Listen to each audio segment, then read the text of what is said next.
Makanya Bapak Ibu, dalam hadis Nabi itu, kelak hari kiamat tidak akan terjadi sampai perzinahan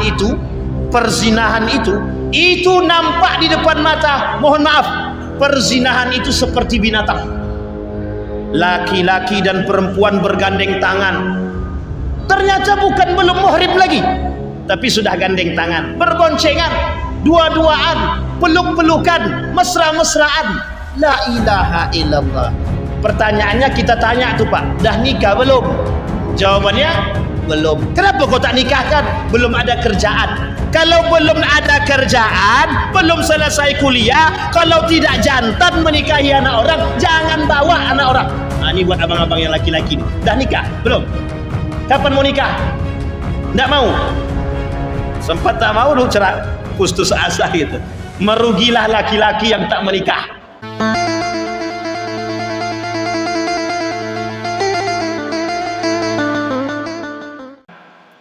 Nabi Muhammad sallallahu alaihi wasallam itu juga manusia dalam ayat yang lain. Qul innama ana basyarum mithlukum yuha, kata Nabi.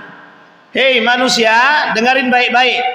Kata Allah, wahai Muhammad, katakan kepada manusia bahwa engkau itu innama ana basyarum mithlukum yuha. Saya seperti kalian. Manusianya sama seperti kalian. Hanya saja kata Nabi, aku diberikan wahyu. Jadi Nabi Muhammad itu diberikan wahyu. Jadi ketika Nabi diberikan wahyu, itu yang membedakan Nabi dengan manusia yang lain. Ada bapak-bapak di sini yang dapat wahyu? Kalau ada bapak-bapak di sini dapat wahyu, itu bukan Nabi mesti itu. Ya sebangsa dengan iblis lah. Yang mengaku, hari ini ada yang mengaku dapat wahyu, ada. Baru-baru ini Bapak Ibu muncul lagi tenar pula lagi itu. Manusia dia berbicara dengan Tuhan, kata dia. Aku sudah nelpon Tuhan, kata dia. Jadi manusia kayak Nabi pula dia. Dia sudah dapat wahyu dari Allah. Dia nelpon Tuhan tuh pakai HP pula. Saya pun belum pernah tahu bagaimana model dia nelpon Tuhan dengan HP itu. Artinya apa Bapak Ibu? Nabi hari ini sudah tak ada. Sahabat Nabi juga tidak ada. Tabi'in sudah tak ada. Tabi'in tak ada. Yang tersisa lagi adalah ulama warasatul anbiya. Para ulama pewaris Nabi.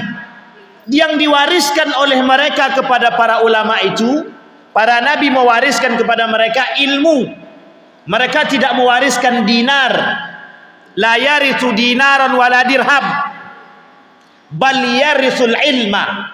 Tapi yang diwariskan kepada para ulama oleh para nabi adalah ilmu. Apa tujuan ilmu yang diwariskan oleh para nabi kepada para ulama? Ilmu itu bertujuan untuk membuat manusia itu berakhlak, beradab, berilmu. Jadi kalau ada hari ini manusia tidak berilmu, tidak beradab, dan tidak berakhlak, berarti dia lebih parah daripada, mohon maaf, disebutkan di dalam Al-Quran, lebih parah daripada hewan. Balhum adol, bahkan mereka lebih parah dan lebih menyesatkan. Sampai di sini bisa dimengerti Bapak Ibu? Nah, apa yang ingin kita angkat malam hari ini? Yang ingin kita angkat malam hari ini, bagaimana hijrahnya Nabi dari Mekah menuju Madinah, Yasrib. Dari Hijaz sampai ke Yasrib, Madinatul Munawwarah. Bagaimana Nabi mengembangkan karakter, bagaimana Nabi membentuk akhlak-akhlak manusia. Dari yang 3 orang sampai hari ini mengenal yang disebut dengan peradaban Islam. Sampai di sini bisa dimengerti Bapak Ibu? Baik, yang ingin kita angkat kembali adalah bagaimana Nabi menghidupkan peradaban Islam. Sejarah Nabi disebut dengan Sirah Nabawiyah, tertulis dalam kitab yang sangat unik dan lengkap dan bagus.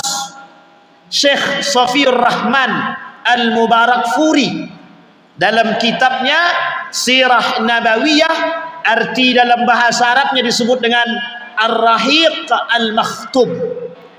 Bapak Ibu sekalian yang berbahagia, dulu Islam ini datang dibawa oleh baginda Nabi Muhammad sallallahu alaihi wasallam. Nabi berjuang memperjuangkan Islam bertujuan satu. Yang pertama kata Nabi, tujuannya adalah untuk menghilangkan patung-patung berhala, untuk menghilangkan Tuhan-Tuhan berhala. Itu yang pertama. Orang yang tadinya menyembah berhala, menyembah patung, berubah menjadi menyembah Allah. Tak lagi sembah patung, tak lagi nyembah berhala, tak lagi nyembah Ka'bah, tapi yang disembah adalah Allah. Ketika Nabi diutus, dibaiat menjadi Nabi pada umur berapa Bapak Ibu? Bapak-bapak, Nabi dibaiat jadi Nabi umur berapa? Umur berapa Pak? Ibu umur berapa? Hampir puluh kata dia. Hampir puluh tu bahasa mana tu? Kalau bahasa kampung Melayu 40, begitu aja lah, sama kan? Kalau bahasa cu hampir puluh. Ya. Lain ngarati awak. Begitulah pokoknya. Kalau bahasa Jawa 40. Dah kayak nama jalan aja. 40 Pak dibaiat jadi Nabi. Pada umur 40 Nabi sudah jadi Nabi. Anak muda, masih muda apa tidak? 40 itu masih muda atau sudah tua? Masih muda. Di usia yang sangat masih muda, yang sangat muda, yang masih dalam kategori semangat, Nabi memperjuangkan agama Islam. Yang mau mendengarkan pertama istri tercinta Siti Khadijah. Yang kedua sahabat sejati, siapa namanya? Abu Bakrin Siddiq. Bertiga Bapak Ibu, Nabi bertiga membangun peradaban Islam yang disebut hari ini sebagai masyarakat madani, masyarakat yang berperadaban, masyarakat yang sejahtera, yang mengenal agama, yang mengenal adab, yang mengenal akhlak, yang tak menyembah patung, yang tak menyembah, yang tidak, manusia yang bukan tidak berakhlak, manusia yang bukan tidak memiliki etik, bahkan mereka beradab. Dari orang yang nyembah patung tak nyembah patung, dari orang yang main riba tak main riba, dari orang yang berantem tak jadi berantem, dari orang yang tidak berilmu jadi berilmu. Bayangkan perjuangan Nabi, semua segi, semua lini Nabi masuk, Nabi angkat. Jadi Bapak Ibu sekalian yang berbahagia, bahasa kasarnya adalah kedatangan baginda Nabi Muhammad SAW itu menjadi cahaya bagi manusia yang tadinya manusia tak beradab jadi beradab. Yang menjadi masalah adalah apakah hari ini manusia itu beradab? Bapak Ibu yang bisa jawab. Apakah hari ini manusia berakhlak? Apakah hari ini manusia beragama? Apakah hari ini manusia berpegang pada tali agama? Itu pertanyaan kita hari ini Bapak Ibu. Tanda tanya. Apa maksudnya tanda tanya itu? Ya tanda pertanyaan. Yang bisa jawab siapa? Kita masing-masing. Kalau saya tanya sama ibu-ibu, oh ibu-ibu, apakah ibu-ibu hari ini beradab? Mesti jawabannya beradab. Apakah hari ini ibu-ibu durhaka sama suami? Susah jawab. Bapak-bapak, apakah bapak-bapak hari ini beragama Islam? Iya. Apakah bapak-bapak hari ini main riba? Bingung jawab. Itu pertanyaan kita hari ini Bapak Ibu. Jadi Bapak Ibu sekalian yang berbahagia, berjuang Nabi mensiarkan Islam itu. Dicaci, dimaki, diludah dan lain sebagainya, dilempar batu di Mekah, di Madinah, di Taif, habis. Di mana Nabi tak dicaci? Tak ada. Di Mekah musuh Nabi kafir. Di Mekah musuh Nabi siapa?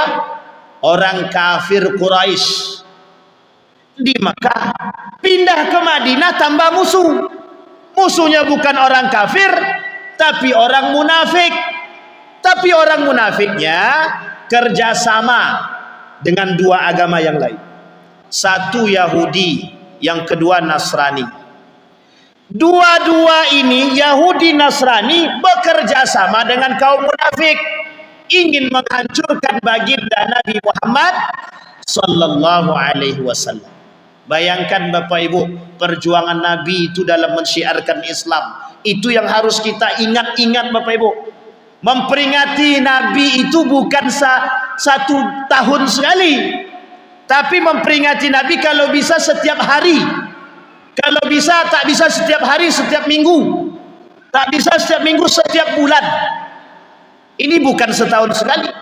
Nabi memperingati hari kelahiran dia pada hari Senin.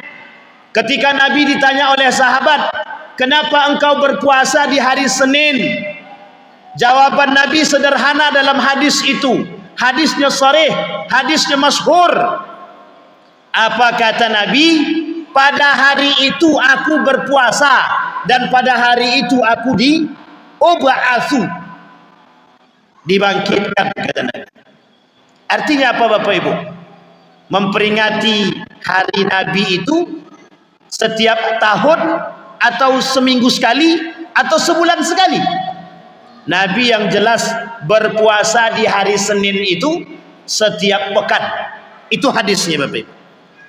Maka Bapak Ibu sekalian yang berbahagia, Nabi berjuang mati-matian. Dari pengikutnya yang cuma 3 orang, jadi sekian banyak pengikutnya Bapak Ibu. Maka masuklah Umar bin Khattab, Utsman bin Affan, Ali bin Abi Thalib, Hamzah, kemudian banyak lagi yang lain sahabat-sahabat Nabi yang masuk. Semua masuk, termasuk salah satunya yang benci kepada Nabi, Abu Sufyan, juga ikut masuk ke dalam Islam. Hindun yang begitu benci sama Nabi masuk ke dalam Islam. Banyak. Wahsy yang membunuh paman Nabi masuk ke dalam Islam. Bilal bin Rabah dan lain sebagainya Bapak Ibu. Hamzah, semua masuk ke dalam Islam. Apa artinya? Perjuangan Nabi mensyiarkan Islam tidak main-main. Apa yang ingin kita sampaikan? Bagaimana umat muslim hari ini tinggal mempertahankan nilai-nilai keislaman saja. Pun kita masih goyah, pun kita masih tak bisa, pun kita masih tak bisa melakukan. Bayangkan Bapak Ibu, kita perlu memperingati perjuangan Nabi, biar kita bisa mengokohkan dalih iman kita, mengokohkan nilai-nilai agama kita. Bukan sekedar berislam saja. Kau Islam Wan? Ya, aku Islam. Kau solat Wan? Enggak solat aku. Dia ngaku Islam tapi tak solat. Kau Islam Wan? Islam. Sedekah kau? Enggak. Islam Wan? Islam. Puasa? Tak. Berarti Islamnya Islam apa? Kalau bahasa orang Jawa namanya Islam abangan, atau bahasa lain Islam KTP. Tengok di KTP itu Islam katanya. Makanya Bapak Ibu, ada kebijakan kemarin itu dari kementerian itu mau dihapuskan kolom agama. Betul tak Pak? Sempat mau dihapuskan kolom agama itu. Apa tujuan penghapusan kolom agama itu? Biar kita tak saling tanya agama. Sama negara Eropa itu Bapak Ibu. Negara Eropa itu, orang-orang yang ateis atau apalah itu, orang-orang itu, orientalis itu, kalau ditanya apa agama dia, dia tak mau jawab. Ada yang marah malah. Saya pernah tanya sama kaum orientalis itu, apa agama kamu? Gitu saya. Marah dia Pak, nggak terima dia. Jangan kau tanya-tanya agama, kata dia. Agama itu urusan masing-masing, kata dia. Nah, hari ini Bapak Ibu, orang-orang seperti mereka itu, pemikiran-pemikiran mereka mau dibawa ke negara kita. Kita disuruh mengadopsi pemikiran mereka, mau dihilangkan kolom agama di KTP itu. Untung tak jadi. Coba kalau jadi, apa agama Abang Ardi? Tengok KTP, tak ada, rupanya ateis.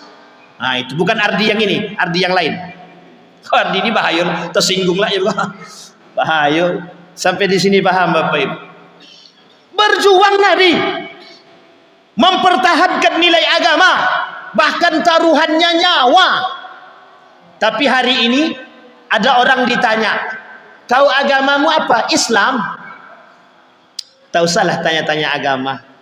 Mereka tak pede menyampaikan bahwa diri dia beragama Islam, itu justru tak pede. Ini masalah kita hari ini, Pak.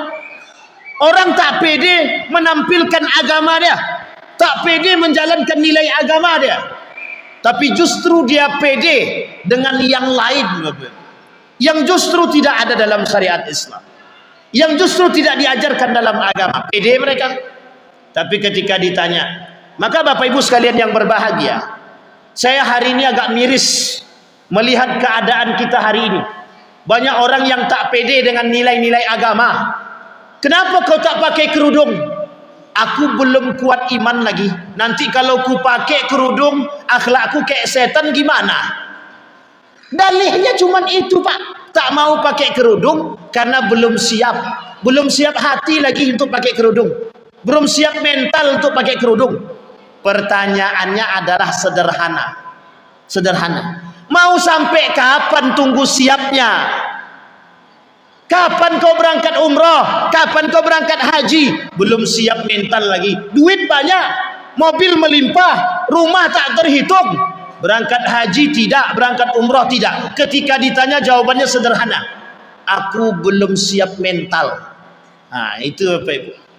Banyak hari ini umat muslim tak pede menampilkan nilai-nilai agama, karena mereka tidak pernah melihat perjuangan Nabi. Mereka tak pernah melihat perjuangan para sahabat. Mereka tak pernah melihat perjuangan para tabi'in. Bagaimana mereka memperjuangkan Islam itu. Sehingga hari ini kata Nabi, kelak di akhir zaman kata Nabi, akan muncul orang-orang yang merusak Islam itu sendiri. Itu Nabi yang bilang, Pak. Orang Islam yang merusak Islam itu orang Islam, bukan lagi orang non-muslim atau kafir. Tapi yang merusak siapa? Umat Islam. Apa kata Nabi? Jangan pacaran, jangan berbonceng-bonceng laki-laki batino. Masih coba bonceng lagi. Jangan pergi, jangan duduk berdua laki-laki dan jantan. Kami ini cuma sekedar nongkrong, Ustaz. Mau nongkrong kek, mau ngapain kek, tak baik laki-laki dan perempuan berduaan lagi, haram. Nah, ini berat pula nih. Itu nilai Islam, nilai harus kami jaga, Ustaz. Harus dijaga. Maka Bapak Ibu sekalian yang berbahagia, yang punya anak perempuan dan laki-laki, jaga. Kau mau bawa anakku keluar, berapa umurmu? 25 tahun, dah punya pekerjaan belum? Nah, jangan ditanya itu lagi. Solat 5 waktu dah. Mau bawa anakku keluar? Mau, nikahkan sekarang. Nah, kan enak. Kalau sempat begitu, itu salut pula tuh. Siapa kata dia? Itu baru tanggung jawab. Ini tak mau bawa kemana anakku? Mau pergi nonton konser, Pak? Bawalah. Parah tak begitu kita hari ini? Bapak Ibu sekalian yang berbahagia, mohon maaf. Makanya Bapak Ibu, dalam hadis Nabi itu, kelak hari kiamat tidak akan terjadi sampai perzinahan itu nampak di depan mata. Mohon maaf, perzinahan itu seperti binatang. Laki-laki dan perempuan bergandeng tangan. Ternyata bukan belum muhrim lagi, tapi sudah gandeng tangan, berboncengan, dua-duaan, peluk-pelukan, mesra-mesraan. La ilaha illallah. Pertanyaannya kita tanya tuh, Pak, dah nikah belum?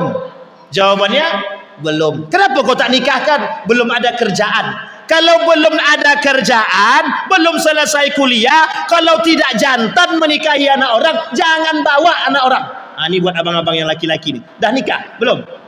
Kapan mau nikah? Tidak mau. Sempat tak mau, dulu cerai, putus asa gitu.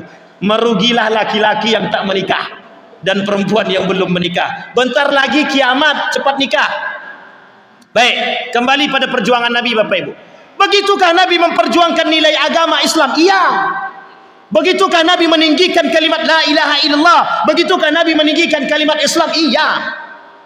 Kita hari ini meluluhkan, meruntuhkan nilai-nilai yang sudah dibangun oleh Nabi. Tinggi peradaban Islam pada masa baginda Nabi Muhammad sallallahu alaihi wasallam.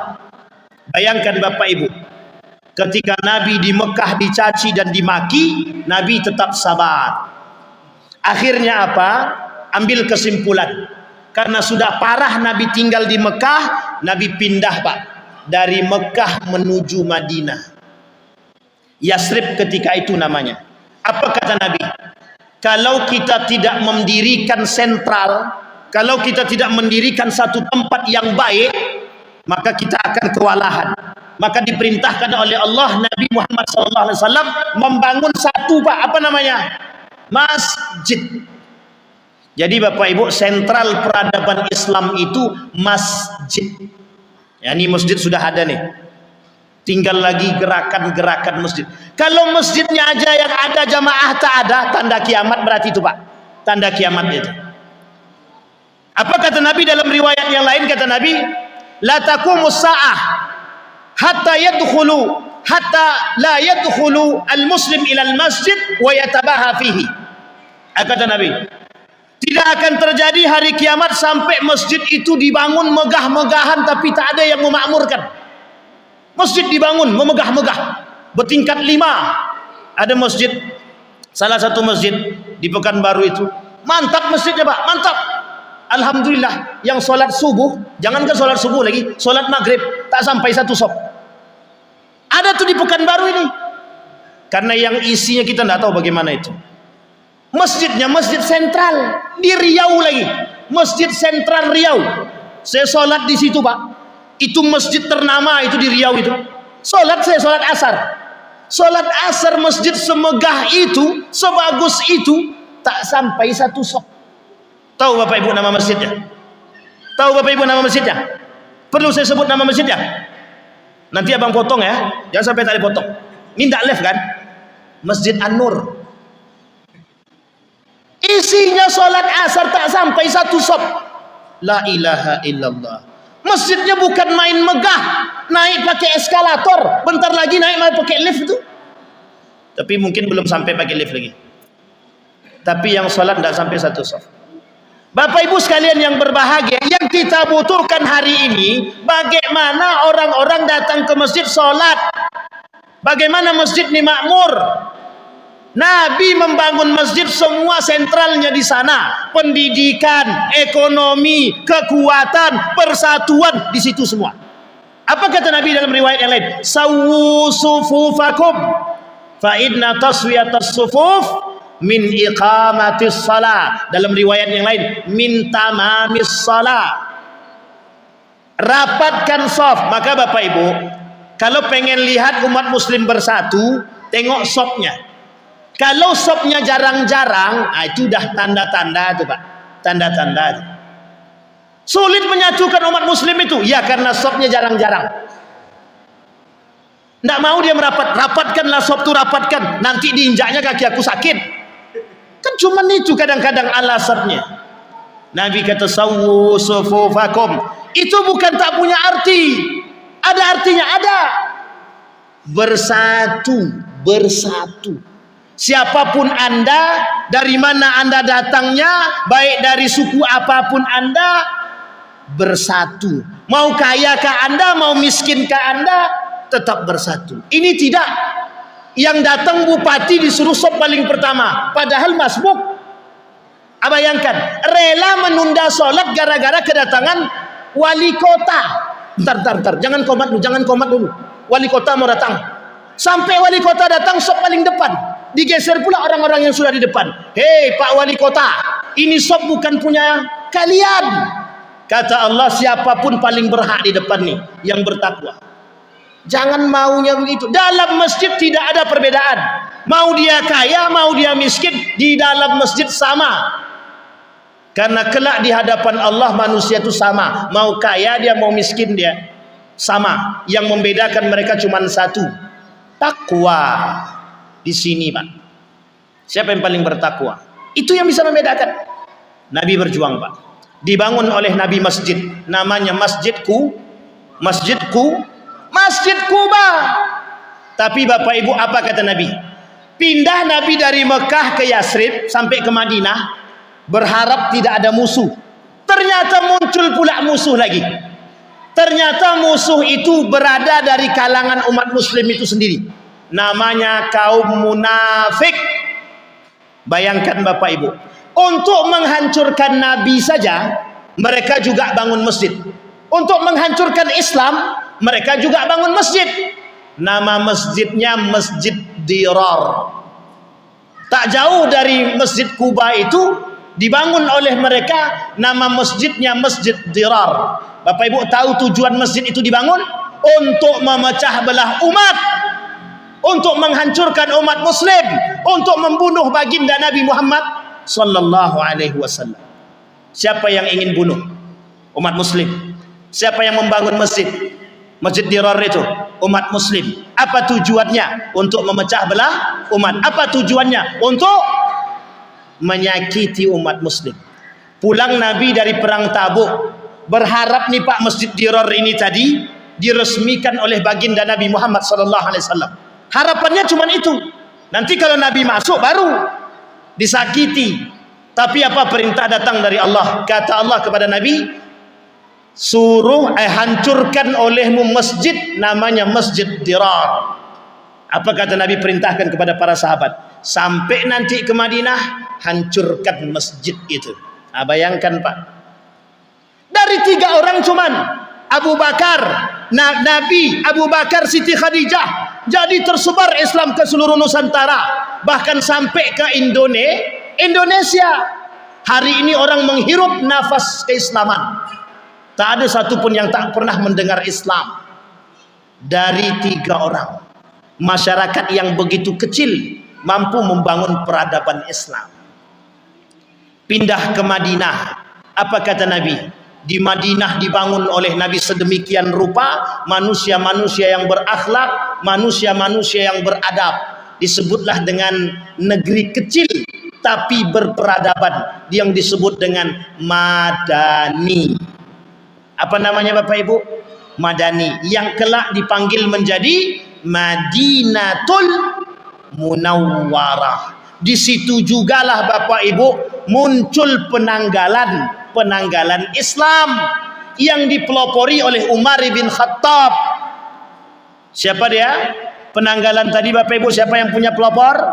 Umar bin Khattab. Sampai di sini paham Bapak Ibu? Perjuangan mereka pindah ke Mekah, pindah ke Madinah, membangun masjid. Bayangkan yang menggerogoti mereka, yang merusak mereka, yang meruntuhi mereka juga orang Islam. Bangun masjid untuk menghancurkan Islam. Perjuangan Nabi tak sampai di situ. Dalam masa kehidupan Nabi muncul nabi palsu juga. Bayangkan Bapak Ibu, sampai mereka lakukan mereka lakukan atau meracuni baginda Nabi Muhammad sallallahu alaihi wasallam. Saking seriusnya mereka ingin menghancurkan Nabi, mereka ingin membunuh Nabi, diracunlah baginda Nabi Muhammad sallallahu alaihi wasallam. Bapak Ibu sekalian yang berbahagia, yang ingin saya sampaikan kepada kita Bapak Ibu, betapa kuatnya Nabi ingin menjadikan kita ini manusia-manusia yang beradab, manusia-manusia yang berakhlak, manusia-manusia yang beretika, manusia-manusia yang beragama. Karena orang yang beragama, orang yang beradab, orang yang berakhlak, itu justru orang-orang seperti inilah yang bisa meninggikan peradaban. Pintar dia tapi tak berakhlak, tak akan ada peradaban. Sampai di sini paham Bapak Ibu? Maka tak salah banyak orang yang pintar, banyak kali yang pintar Pak Ustaz tapi tak punya akhlak dia. Iya memang ada. Ada orang pintar tapi tak berakhlak, ada apa tidak? Ada orang pintar tapi tak beragama, ada apa tidak? Ada orang pintar tapi mohon maaf, mereka tak berperilaku seperti manusia, tapi mereka berperilaku seperti hewan. Ada apa tidak? Ini penting Bapak Ibu untuk dipahami. Cara Nabi membangun peradaban. Maka Bapak Ibu sekalian yang berbahagia, kita yang harus menghidupkan kembali. Apa ruhnya? Ruhnya Maulidir Rasul. Bagaimana cara Nabi? Perjuangan. Maka kita hari ini Bapak Ibu harus berjuang menghidupkan masjid, menghidupkan peradaban Islam, menghidupkan agama, menghidupkan nilai-nilai agama. Bukan justru kita yang menghilangkan nilai-nilai agama. Masjid kita bangun, tapi kita tak tanggung jawab dengan masjid, Allah marah. Sudah dibangun masjid, tapi mohon maaf, tak ada yang datang ke masjid. Jamaah tabligh itu ngetok pintu Pak, yang tak datang ke masjid diketoknya. Sekarang pertanyaan saya adalah, ada enggak di antara kita nih yang ngetok pintu rumah saudaranya? Jujur ibu-ibu, ada yang ngetok pintu rumah saudaranya? Rumah tetangganya? Jangankan ngetok Pak Ustaz, ngontek aja tidak gitu deh. Jangankan negur Pak Ustaz, memang tak teguran gitu deh. Sebab saking parahnya kita hari ini. Jamaah tabligh itu diketoknya pintu, ayo ke masjid. Harusnya kita bisa mencontoh perilaku mereka, paling tidak untuk mengajak orang untuk bisa beribadah di masjid. Karena Bapak Ibu, hari ini yang bisa membuat kita selamat, yang bisa membuat kita terus beriman, yang masih bisa membuat kita bertahan dalam ketakwaan, cuma masjid. Yang lain tak ada. Di pasar, kata Nabi, seburuk-buruk tempat. Seburuk-buruk itu tempat, kata Nabi, pasar. Di mana lagi? Di kantor, mohon maaf, jangan tersinggung, terlalu banyak kerusakan. Di mana lagi? Di sekolah, kuat-kuatan, kuat iman, kuat ini, kalau tak kuat iman bahaya. Tapi di masjid, la ussisa ala taqwa, la masjidu ussisa ala taqwa min awwali yaumin ahaqqu an taquma fihi rijalun yuhibbu ayyatatahhar wallahu yuhibbul mutahhirin. Kata Nabi begitu, kata Allah begitu. Cuman masjid yang bisa membentuk karakter, yang bisa membuat orang beriman, yang bisa membuat orang bertakwa. Sekarang bagaimana kita mau membentuk orang yang datang ke masjid? Itu tak ada. Yang tinggal siapa? Imam sama makmum, itu pun satu orang. Coba bayangkan. Maka Bapak Ibu sekalian yang berbahagia, salah satu tanda hari kiamat itu kelak masjid ini kosong. Tapi hari ini insyaAllah tak kosong. Belum kiamat lagi. Karena masih banyak yang ke masjid. Entah karena maulid Nabi atau apa, tak tahulah kita. Ini penting Bapak Ibu. Kadang-kadang begitulah. Bahkan Nabi mengatakan dalam riwayat yang lain, kata Nabi, justru kata Nabi, di dalam masjid pun banyak fitnah gitu. Ada orang-orang yang masuk ke dalam masjid tapi mereka tidak sholat. Ada orang-orang yang hafal Quran tapi mereka, mohon maaf, munafik, kata Nabi. Inna munafiqi ummati qurra, kata Nabi. Mereka belajar Al-Quran, mereka hafal Al-Quran, tapi mereka justru jadi orang-orang munafik, kata Nabi. Yaqra'ul Quran hatta fi unuq. Mereka baca Quran cuma sampai di tenggorokan, kata Nabi. Ada orang-orang yang memanfaatkan demikian. Sehingga Bapak Ibu sekalian yang berbahagia, hari ini Bapak Ibu, kita betul-betul disodorkan dengan keadaan yang, mohon maaf, keadaan yang serba dengan fitnah. Orang jujur dianggap pendusta, orang dusta dianggap jujur, orang pengkhianat dianggap amanah, orang amanah dianggap abu-abu. Sekarang tak nampak mana yang benar, mana yang salah. Yang salah dibenarkan, yang benar yang halal diharamkan, yang haram Nah, sekarang tak nampak lagi Pak. Maka kembalilah. Kalau bahasa lagu guru saya tu, kembalilah, kata dia. Kemana kita kembali? Ke masjid. Wa may ya'muru masajidallah man amana billah. Orang-orang yang memakmurkan masjid itu sesungguhnya orang-orang yang beriman. Maka adik-adik sekalian, abang-abang sekalian yang ganteng-ganteng nih, tumben ada masjid yang isinya anak muda. Baru kali ini Pak saya tengok ada masjidnya anak muda-muda. Entah muda entahlah tua, tak tahu nih, mungkin ada juga. Rata-rata Pak masjidnya, mohon maaf jangan tersinggung, masuk masjid alhamdulillah umur 70 tahun ke atas, tinggal menunggu ajal. Sekarang di masjid siapa namanya?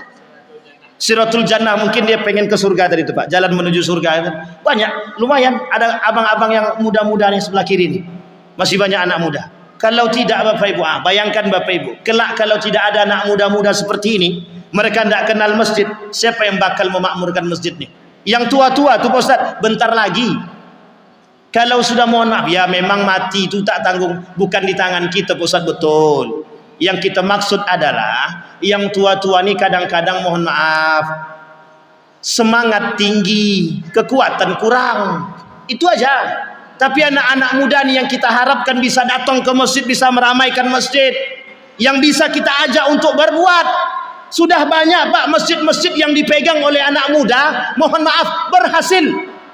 Jawa Barat, masjid dibina oleh anak muda, sudah punya kafe masjidnya, pas di samping masjid itu betul, dibangun oleh anak muda. Berkumpul anak muda datang di sana, dibuat ide-ide yang cemerlang, makan gratis lah, ngaji bareng lah, sahabat hijrah lah dan lain sebagainya, anak muda semua. Tapi kalau yang isinya atu-atu, apa nak dibuat lagi? Yuk kita ngaji, bentar lagi ajal dah mau dekat, kata dia. Tak mungkin itu terus. Banyak Pak, Munzalan di Kalimantan, itu kafal ke masjid yang dibangun oleh guru saya Luqmanul Hakim itu. Bagus masjidnya, gerakannya mantap, dimakmurkannya masjid. Masjidnya kecil, lebih kecil daripada masjid ini Pak. Tapi mengapa kok bisa ramai? Ada yang dibangun oleh mereka. Apa tujuannya? Ingin membangkitkan kembali ghirah, semangat Islam, peradaban Islam, ingin dibangkitkan kembali, bukan justru diruntuhkan. Maka Bapak Ibu sekalian yang berbahagia, kita contoh yang baik. Yang baik-baik itu kita contoh, yang bisa kita hidupkan. Maka Bapak Ibu sekalian yang berbahagia, tadi saya tanya sama Bang Ardi, apa kegiatan masjid ini? Salah satunya ada maghrib mengaji, kata dia.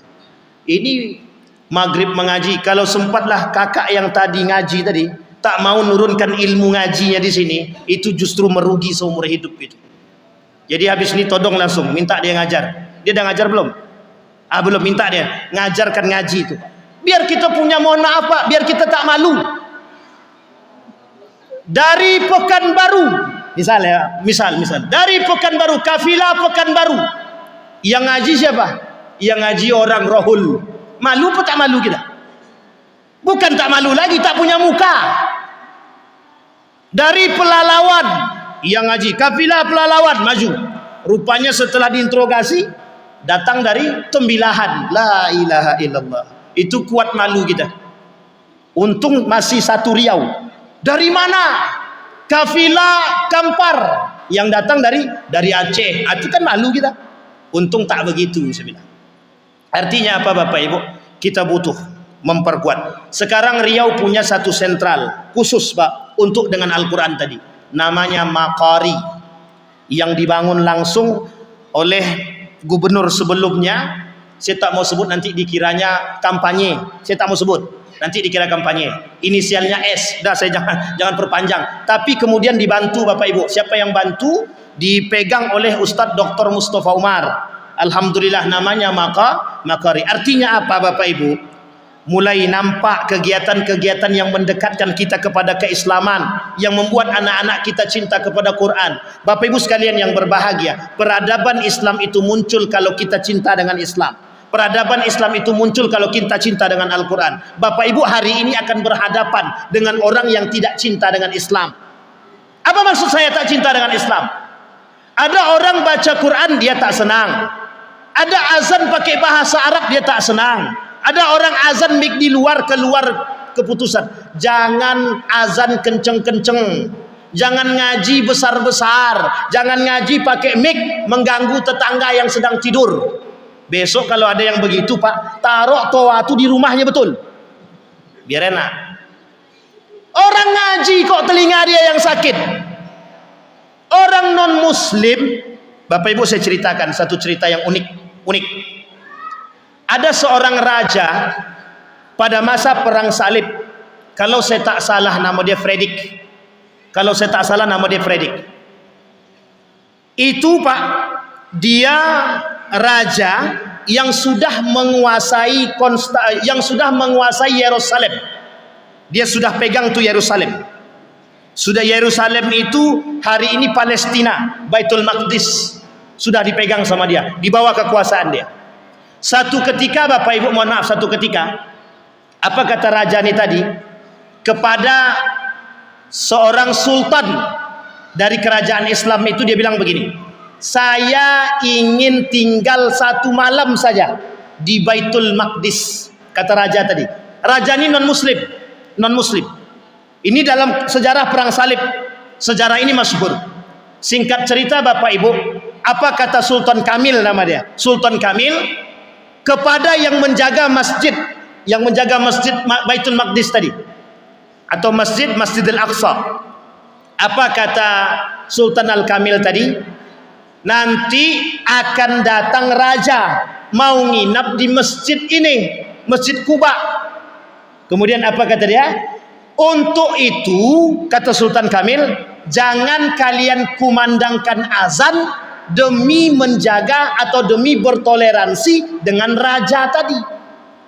Ini Bapak Ibu ya, ini ceritanya nyata. Saya tidak mengorek-ngorek yang sudah berlalu, tapi memang begitu keadaan dia.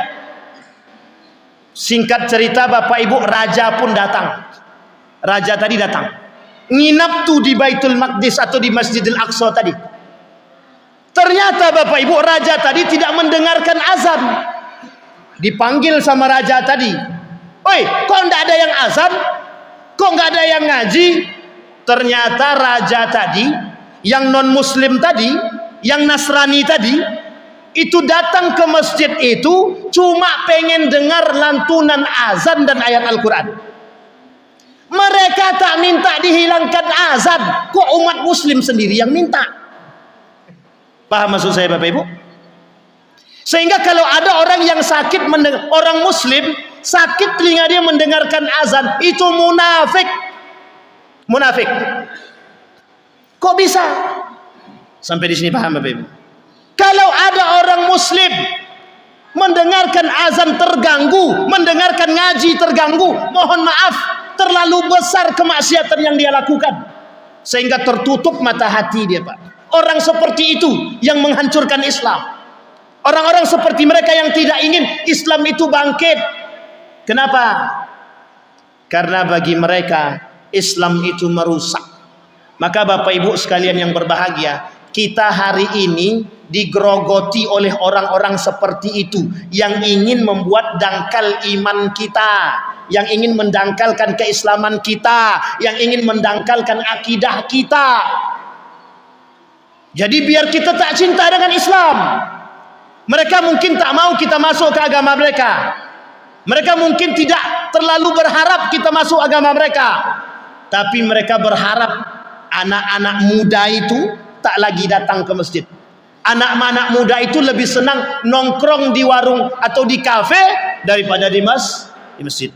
Besok Pak Ketua di masjid nih bagi wifi. Insya Allah banyak yang datang anak muda itu insya Allah. Sepakat Bang? Sepakat apa tidak? Kalau masjid pasang wifi? Nah, sepakat. Tapi kalau dia nonton yang tidak Pak, langsung sikat. Coba bayangkan. Sudah banyak masjid pasang wifi? Sudah banyak, alhamdulillah. Tapi apa dampaknya? Wallahu alam. Itu belum tahu lagi, belum kita teliti. Sampai di sini paham Bapak Ibu? Maka cuman masjid Pak yang bisa kita harapkan hari ini Pak. Tidak ada yang bisa kita harapkan untuk membangun, untuk mempersatukan. Yang bisa mempersatukan umat muslim hari ini adalah masjid. Semua suku ada, orang-orang apapun ada, politikuskah dia, orang-orang pejabatkah dia, orang apapun dia, masuk dalam masjid semua bersatu, sama. Kulit beda, iman sama. Kulit beda, sama-sama bertakwa. Kulit beda, agama sama. Bayangkan Bapak Ibu, cuman masjid. Maka hari ini Bapak Ibu, kita mengajak kepada kita semua, yuk kita kembali kepada masjid. Yuk anak-anak muda Bang, ajak kawan-kawan yang lain, bangun masjid ini, makmurkan masjid ini apapun caranya. Mau mengajar mengaji ke, mau ngajar hadrah ke, apapun lah terserah. Makmurkan masjid itu. Karena kalau masjid ini sudah tak makmur, maka mohon maaf, bisa kita pandang bahwa Islam itu sudah mulai merosot. Maka peran kita hari ini yang paling penting. Saya ingin katakan kepada Bapak Ibu semua, di dalam Al-Quran itu ada satu ayat, di dalam hadis qudsi ada satu hadis qudsi yang sangat populer sekali. Apa kata Nabi? Qala Nabi sallallahu alaihi wasallam wa qala Allah Ta'ala Uhibbu salasan wa hubbi li salasin asyad. Aku mencintai 3 perkara, tetapi kecintaanku terhadap 3 perkara yang lain jauh lebih aku cintai. Aku mencintai orang-orang tua. Uhibbu syekh at-ta'i'. Aku mencintai orang-orang tua yang taat kepadaku, kata Allah. Dia cinta kepada orang-orang tua yang taat. Tetapi kata Allah, wa hubbi lisyabit ta'i asyad. Kecintaanku terhadap anak-anak muda yang taat kepadaku, kata Allah, jauh lebih aku cintai. Nah, ini Bapak Ibu, kita pentingnya masjid itu untuk membangun karakter. Kita mudah-mudahan di sampingnya Pak asrama. Apalagi di sampingnya ada asrama. Buat bel itu datang ke masjid. Giliran kalau perlu anak-anak muda itu suruh jadi imam di sini. Suruh giliran yang azan, giliran jadi ngaji, giliran juga jadi imam. Insya Allah itu. Insya Allah itu kos-kosan siapa? Asrama Tembilahan. Oh, kalau sempat anak Tembilahan nggak datang ke masjid, memalukan. Kenapa di Tembilahan itu Pak? Mohon maaf, di Tembilahan itu sholat subuhnya sama kayak sholat maghrib. Sholat subuhnya sama kayak sholat zuhur. Saking ramainya Pak. Beda masjidnya, jaraknya bersebelahan. Ada musola, ada masjid, jaraknya tidak ada yang jauh. Tapi setiap masjid itu rame. Mau sholat subuh, mau sholat asar, mau sholat zuhur. Ada yang dari Tembilahan di sini? Mana? Yang dari Tembilahan? Oh, tidak ada yang datang Pak. Mana yang datang? Betul apa salah? Tembilahan mana? Mana? Tembilahan kota. Yang bener lah. Kok wajahnya tak nampak? Betul apa tidak kata-kata saya tadi? Tembilahan kotanya di mana? Emboya. Di Emboya itu ada masjid besar kan? Ente sholat di situ nggak? Entah ya atau tidak. Bayangkan Pak, di Tembilahan itu Pak, di Tembilahan itu Bapak Ibu, itu masjidnya, mencari masjid sunyi itu cuma 2. Mencari masjid sunyi di Tembilahan kota itu cuma 2. Hanya Masjid Muhammadiyah. Selain daripada Masjid Muhammadiyah boleh masuk. Boleh Bapak uji kalimat kata-kata saya nih. Itu softnya itu, sholat subuh itu lebih dari 3 soft. Bahkan musola saja isinya jamaahnya ramai sekali. Dah bayangkan Bapak Ibu. Oh ya, Bang Ardi dari Tembilahan kan? Sampai di sini paham Bapak Ibu. Nah, merujuk kepada ayat yang tadi dibacakan oleh kakak tadi. Laqad kana lakum fi Rasulillah uswatun hasanah. Kemudian diperkuat dengan dalil yang lain. Innama bu'itsu li utammima makarimal akhlaq. Kalaulah kita sudah kembali kepada masjid tadi, kalaulah kita kembali dengan keimanan, kalau kita kembali dengan ketakwaan, mudah bagi kita menciptakan karakter-karakter orang-orang berakhlak. Karena kuncinya cuma 1, kata Zainuddin MZ. Penyakit kita itu 3, kata Zainuddin MZ. Kudis, kurap, kutil. Penyebab pada penyakit ini cuma 1, kuman. Tahu Bapak Ibu kuman? Kudis, kurang disiplin. Kurap, kurang rapi. Kutil, apa kutil Bapak Ibu? Kurang teliti. Kata Zainuddin MZ, penyakitnya cuma 1 penyebabnya. Kuman, kurang iman. Masjid yang bisa membuat manusia beriman. Masjid yang bisa membuat mereka bertakwa. Maka Bapak Ibu sekalian yang berbahagia, kenapa, mohon maaf, kita singgung sedikit. Kenapa para calon-calon itu, baik pilkada, pilpres atau pileg, semuanya bakal datang ke masjid? Ngapain? Ngapain Bapak Ibu mereka datang ke masjid? Sholat. Oh bukan, belum tentu lagi. Ya kita berharapnya mereka sholat. Tapi mengapa mereka datang ke masjid? Karena mereka tahu yang bisa membangun itu masjid, yang bisa menyatukan itu masjid, yang bisa mencari suara juga dari masjid. Yang dihisap adalah, yang mereka cari adalah suara. Datang ke masjid. Bayangkan Bapak Ibu, sampai urusan politik pun mereka langsung masuk ke dalam masjid. Kata Ibnu Khaldun itu dalam kitab, dalam bukunya beliau itu, ada setidaknya 10 tanda yang bisa meruntuhkan umat muslim itu. Satu di antaranya adalah urusan politik gitu. Jadi itu sudah terbukti apa yang dikatakan oleh Ibnu Khaldun tadi. Tapi kalau semuanya itu disatukan dengan masjid, itu bisa. Kata beliau, disatukan dengan masjid bisa. Apa itu? Ketika mereka diajak bersama ke masjid, diajak untuk membentuk karakter, iman dan takwa, insya Allah bisa bersatu. Maka Bapak Ibu sekalian yang berbahagia, terakhir sebelum saya tutup Bapak Ibu, ada satu hadis Nabi yang sangat populer, dan hadis ini saya sampaikan dimanapun saya ceramah, saya sampaikan karena ini penting. Kata Nabi, kelak di akhir zaman itu umat muslim itu seperti makanan yang digerogoti oleh musuh-musuh yang ingin memakan mereka. Jadi kita ini Bapak Ibu umat muslim ini itu digerogoti oleh siapa? Bangsa-bangsa yang tak suka dengan kita, akan memakan kita. Kemudian sahabat Nabi bertanya terkait hadis ini. Kata Nabi, kata sahabat, apakah kita ketika itu umat muslimnya ketika itu sedikit? Kata Nabi, tidak. Kalian banyak, kata Nabi. Kemudian disampaikan oleh Nabi, bal antum kathir, tidak, kalian banyak. Kalian seperti kagusa'is sail, kalian seperti buih di lautan saking banyaknya. Walakinnakum da'if, tapi kalian lemah, kata Nabi. Kenapa kok lemah, kata Nabi? Kata sahabat, kenapa kok lemah?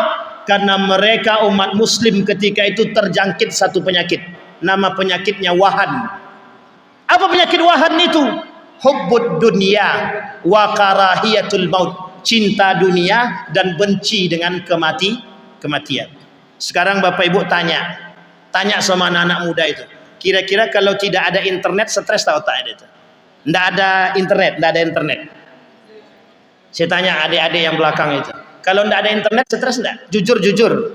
Tuh stres, angguk deh Pak. Coba lihat abang-abang yang laki-laki nih, kalau tidak ada internet kira-kira bisa tidak main game online? Main judi online, tidak bisa kan? Stres tidak kalau tidak ada internet?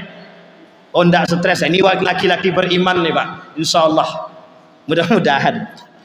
Coba bayangkan Bapak Ibu sekalian yang berbahagia, saya ambil satu contoh yang lain. Ada orang kaya yang cinta terhadap dunia, harta melimpah. Kira-kira kalau di ATM-nya tidak ada duit, kira-kira frustasi tidak dia? Pusing tidak dia kalau tak ada di ATM-nya itu tidak ada duit? Kalang kabut Pak, kalang kabut. Rela mereka pinjam duit kepada orang lain karena saking inginnya memiliki uang. Makan Bapak Ibu lihat hari ini, demi uang segala pun bisa nyawa pun bisa melayang demi uang.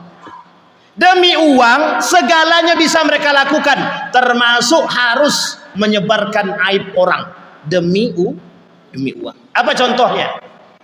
Ada orang yang ingin memeras, disebarkanlah foto-foto yang tak senonoh, dibuat gambar Bapak Ibu, foto yang tak senonoh disebarkan. Kalau kau tak mau foto kau ni aku sebar, kirim uang sekarang.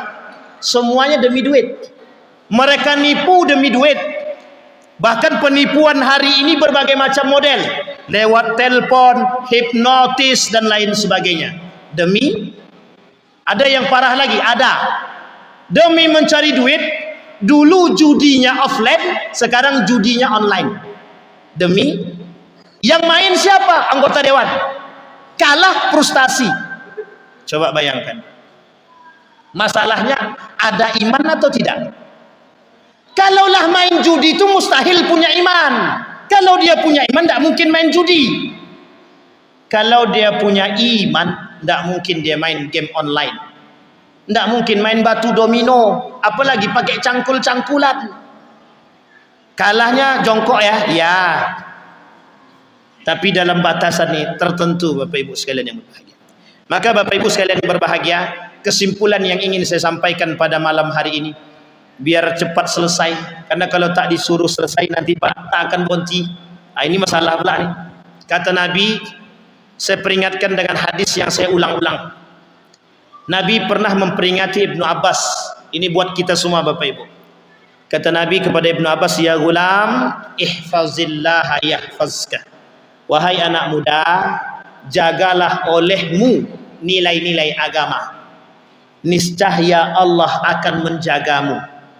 Wahai anak muda. Kok anak muda yang dipanggil? Bukan orang tua. Itu sebenarnya sudah mencakup semuanya. baik muda maupun tua, jagalah oleh kalian nilai-nilai agama, niscaya Allah akan menjagamu. Kita tidak mungkin menjaga Allah, tapi yang kita jaga nilai-nilai agama. Apa nilai agama yang kita jaga? Kalau kita solat seharusnya kita tak berkata kotor. Kalau kita solat seharusnya kita tak mencaci.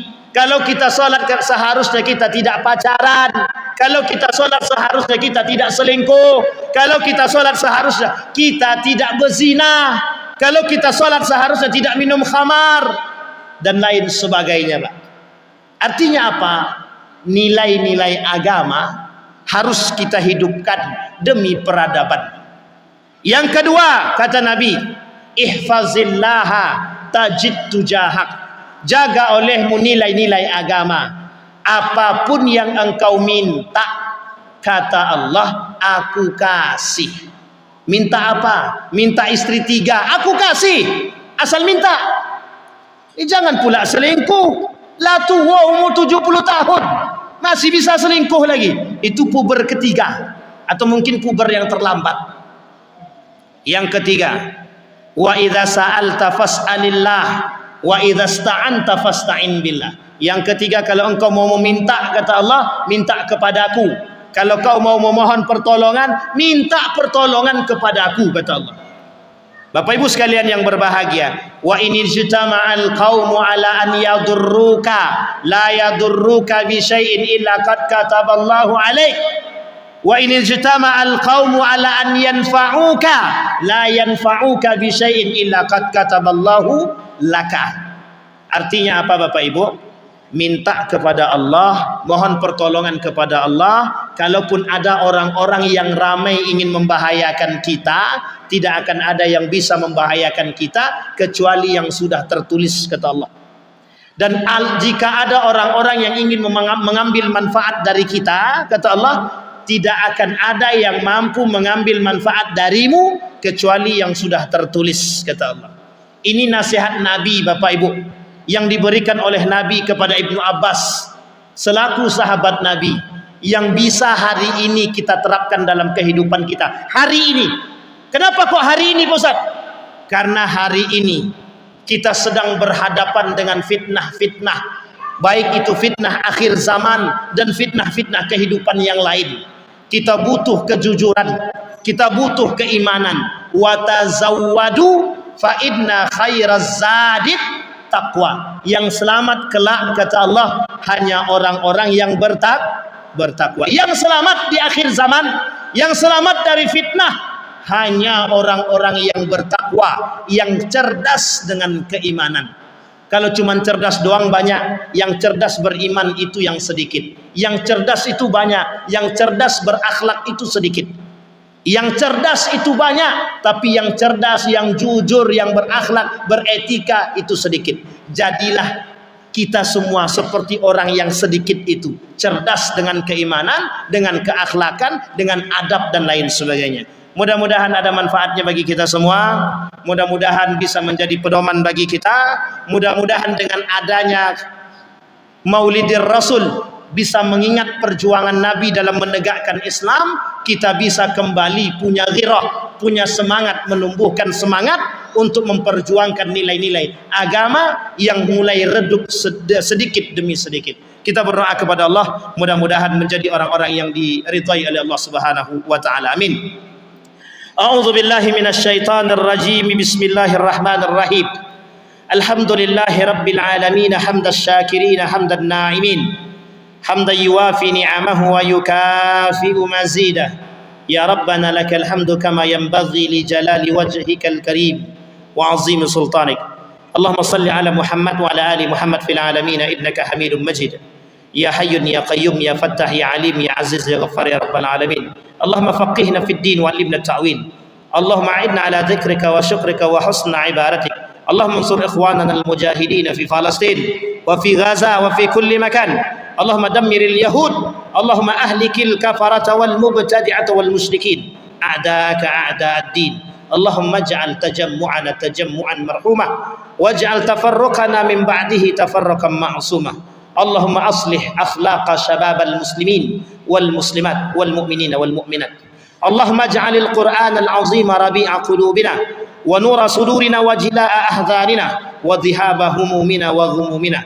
Allahumma ja'alna min ahlil Qur'an waj'al ahillatana min ahlil Qur'an alladhina nahnu khasatuka wa ahluk ya arhamar rahimin. Rabbana atina fid dunya hasanah wa fil akhirati hasanah wa qina adzaban nar walhamdulillahi rabbil alamin. Assalamualaikum warahmatullahi wabarakatuh.